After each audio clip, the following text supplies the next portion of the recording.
Selamat datang di ruang VVIP, ruang karya tanpa batas.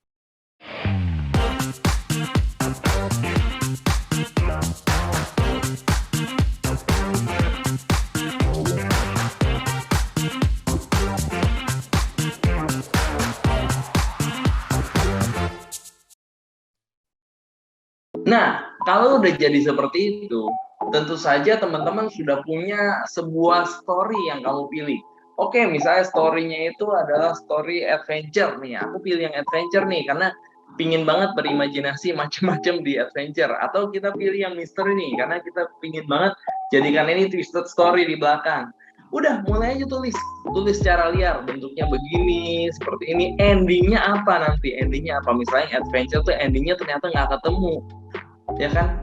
Nggak ketemu bukan karena emang nggak nyari, udah dicari nggak ketemu, ya nggak ketemu wujud orangnya, tapi ketemunya ternyata di sebuah pemakaman, dia sudah dikubur.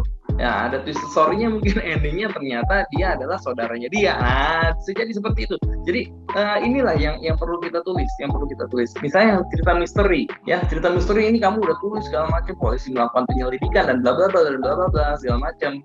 Ternyata itu adalah darah dia sendiri, misalnya, ya kan? Whatever, pokoknya tulis, endingnya juga ditulis, ya. Dari sebuah cerita abstrak ini, teman-teman akan mulai melakukan sebuah, kalau yang menurut saya, melakukan pembabakan. Ya, dalam penulisan teater itu kan pembagian act atau setting itu menjadi penting. Ya, coba dari sebuah cerita yang udah ditulis tadi, ya, itu mulai ditulis. Babak 1, adegan di dalam mobil, di dalam settingan mobil atau di lapangan parkir, ya, ditemukan sebuah topi. Ya mungkin mobilnya nggak perlu diperlihatkan nanti dalam penyutradaraan, tapi intinya di dalam topi ini, di dalam mobil ini dia nemuin sebuah topi. Ya, adegan pertama itu apa yang ingin dicapai dari adegan itu? Ya, adegan pertama itu misteri mulai dicari segala macam. Adegan keduanya apa nih? Ya, adegan keduanya sang tokoh utama atau polisi ini, ya, atau polisi ini mencoba melakukan penelitian dan ditemukan fakta-fakta yang menggelikan gitu, misalnya. Ya seperti itu. Lakukan sampai habis adegannya. Mungkin adegannya bisa sampai 4 adegan atau 5 adegan, ya, di dalam satu itu. Nah, begitupun dengan yang adventure.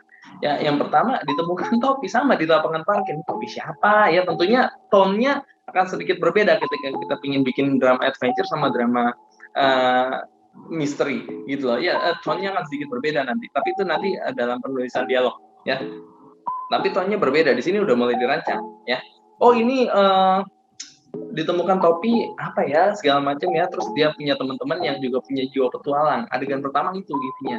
Ya udah, kita memutuskan untuk mencari pemilik topi ini. Tapi tentunya ada perdebatan di sini, ya. Apa yang terjadi tuh? Ada yang setuju, ada yang nggak setuju. Tapi akhirnya semua setuju untuk mencari. Ya, jangan lupa endingnya di pemakaman misalnya, ya. Setelah capek-capek nyari, endingnya adalah di pemakaman dan di situ terungkap semuanya.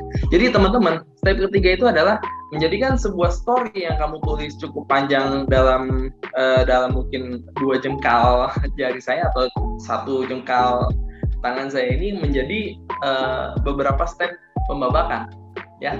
1, 2, baru step perbedaan setting gitu loh, ya. 3, 4, 5, kalau pingin dramanya panjang sampai 90 menit mungkin bisa jadi berapa adegan gitu loh. Pokoknya habis dari itu kamu bikin seperti ini dulu, sehingga nanti akan sangat membantu ke step selanjutnya. Nah, begitu teman-teman sudah punya pembabakan yang jelas, ya kan? Oh, yang adegan pertama ini, adegan kedua ini, ketiga ini, keempat ini, kelima ini, sampai ending. Nah, step keempat ini jadi penting nih teman-teman. Kenapa? Step 4 ini adalah di mana teman-teman akan mulai mendetailkan setiap pembabakan tersebut, setiap pembagian scene tersebut, ya. Mulai didetailin, misalnya kalau di step ketiga itu kan kamu cuma bagi, tahapan pertama adegannya ada di lapangan parkir, 3 orang bertemu menemukan sebuah topi yang ada pesannya. Nah, itu kan step 3. Nah, step 4 tuh sedikit lebih detail. Topinya warnanya apa, udah gitu karakter masing-masing tokoh itu seperti apa, ya kan. Lalu ini akan mendasari pergerakan apa gitu. Itu mulai lebih detail, ya. lokasinya juga udah mulai dirancang ya, lapangan parkir di sebuah apartemen ya, lapangan parkir di sebuah apartemen di area perkotaan ya kan, berarti dia orang kota semua. Nah pesennya ini menunjuk seperti apa, ini kok kayak tulisannya sedikit Latin ya, sedikit Latin, apakah ini orang-orang negara ini atau negara asing gitu. Nah itu mulai didetailin ya, itu akan sangat menarik ya, per babak itu mulai didetail, nggak usah panjang-panjang detailnya, tetap pendek tapi detail, sehingga itu akan memicu otak kita untuk melakukan kegiatan kreatif selanjutnya gitu, yaitu penulisan tentu saja ya. Detail sampai endingnya pun di detail ya. Bukan berarti apa yang kamu tulis ini nggak akan berubah nanti ketika penulisan ya, hati-hati. Bukan berarti yang ini akan betul-betul kita pakai ketika penulisan, tidak, tapi ini adalah pemicu kita dalam melakukan sebuah penulisan di step kelima nanti. Tapi ini jadi dasar, tapi bukan berarti ini tidak akan berubah nanti. Ini akan berubah mengikuti dorongan, insting, dan imajinasi teman-teman, tapi ini adalah patokannya. Nah, kita tiba di bagian yang menurut saya paling menantang ya, paling menantang.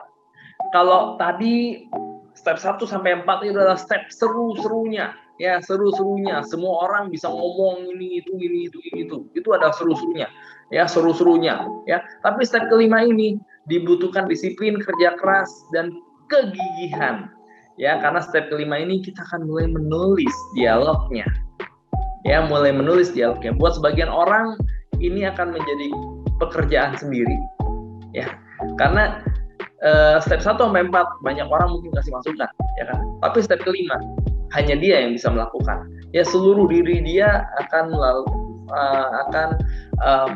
mengerahkan semua pemikirannya, apa yang sudah dirancang, ke dalam sebuah tulisan naskah yang udah ada dialognya, udah ada settingannya, udah terperinci dan rapih gitu loh ya. Ini adalah step yang krusial teman-teman ya. 1 sampai 4 itu mungkin banyak orang kasih ide, tapi nggak akan ada orang yang akan melakukan step kelima buat kamu ya. Nggak akan ada orang yang akan melakukan step kelima ini buat kamu. Kamu harus tulis sendiri, kamu harus jadikan sendiri karya kamu. Ini dia step kelima, menulis ya.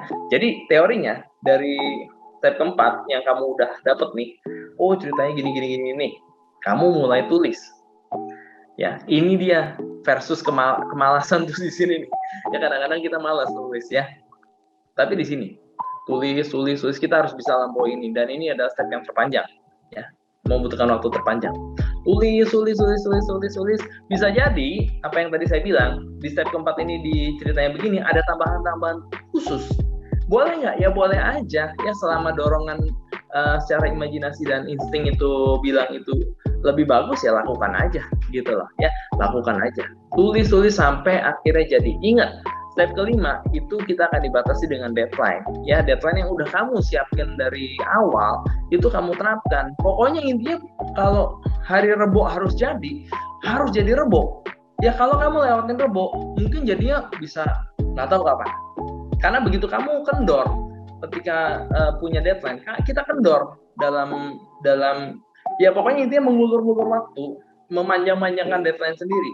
Besok kamu akan begitu lagi ya, pokoknya Rebo selesai, mau bagus mau jelek pokoknya Rebo selesai dulu gitu. Itu kelegaan akan muncul ya. Tapi jangan lupa, imajinasi, kreasi ya harus sejalan dengan disiplin.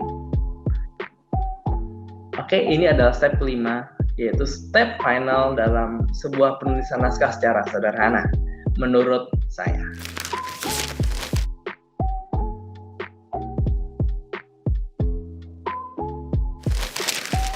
Kalau ditanya bagaimana mengetahui apakah cara menulis kita atau naskah kita sudah cukup baik, itu sangat subjektif ya teman-teman. Jawabannya sangat subjektif. Baik buat siapa ya, baik buat yang mana. Baik buat saya belum tentu baik untuk orang lain ya. Tapi sekali lagi, sebuah naskah ditulis untuk satu tujuan ya. Ketika ada tujuan untuk dipentaskan di tempat A, ya tentu saja kompromi ini akan terjadi, ya akan terjadi. Nah, kompromi ini disebut revisi, ya disebut revisi. Ya. Naskah yang menurut kamu sudah baik, kamu lempar ke grup, pasti ada revisi dari mereka. Ya, oh ini baiklah begini, oh ini baiklah seperti ini, oh ini seperti ini. Lalu kita lihat untuk grup yang ini, untuk kecocokan main di tempat ini, kita revisi mana yang lebih cocok buat mereka. Ya, sekali lagi baik atau tidak baik itu sangat subjektif, ya mau dimainkan di mana atau untuk siapa gitu loh, ya. Khususnya ini saya ngomong soal naskah yang akan dipentaskan ya, bukan naskah yang secara umum bagus gitu lah, secara umum bagus gitu lah. Semua naskah bagus gitu sebenarnya, tapi cocok nggak untuk dipentaskan di sana gitu lah. Nah, revisi ini jadi penting teman-teman ya. Revisi itu mencangkup pula pergantian beberapa setting mungkin ya, lalu penambahan beberapa karakter bisa jadi juga ya, atau pergantian adaptasi. Jadi misalnya tadinya kita bikin untuk nuansanya Eropa, kita adaptasi ke nuansanya tradisi ya, tradisi Indonesia misalnya. Itu bisa juga, bisa jadi seperti itu. Tentu saja cukup banyak revisi yang dilakukan. Teman-teman, sekali lagi yang perlu saya tekankan di sini, jangan alergi terhadap revisi ya. Jangan alergi terhadap koreksi. Jangan alergi terhadap masukan. Ya, sekali lagi baik menurut kita belum tentu baik menurut orang lain. Sekali lagi baik menurut kita belum tentu baik menurut orang lain ya. Kecocokan itu akan lebih krusial gitu ya. Jadi jangan alergi terhadap revisi, nggak apa-apa, silakan kasih revisi. Versi originalnya seperti ini dari saya, versi revisinya untuk dipentaskan di sebelah seperti ini ya, nggak masalah, tetap itu adalah karya teman-teman. Oke, silakan menulis, semangat selalu. Nah, itu tadi sedikit sharing saya tentang kegiatan menulis ya. Tapi sekali lagi teman-teman, penulisan itu kalau menurut saya adalah sebuah kegiatan yang dilakukan, bukan kegiatan yang dipikirkan ya. Jadi buat teman-teman yang pingin nulis naskah, nggak usah kebanyakan mikir, langsung tulis aja. Percaya deh, tiba-tiba jadi ya. Tulis dulu, revisi, reka ulang, jadi. Ya kalau kamu kebanyakan mikir, malah nggak jadi-jadi, sikat aja dulu ya. Pastiin teman-teman, naskah kamu akan jadi ketika deadline-nya sudah ditentukan. Ya, nggak usah kebanyakan mikir. Lakukan saja, tulis selalu. Dan pastikan juga teman-teman, naskah yang teman-teman tulis akan berdampak pada banyak orang. Diri kamu, keluarga, dan juga orang-orang yang menyaksikan. Oke, semangat menulis, just do it.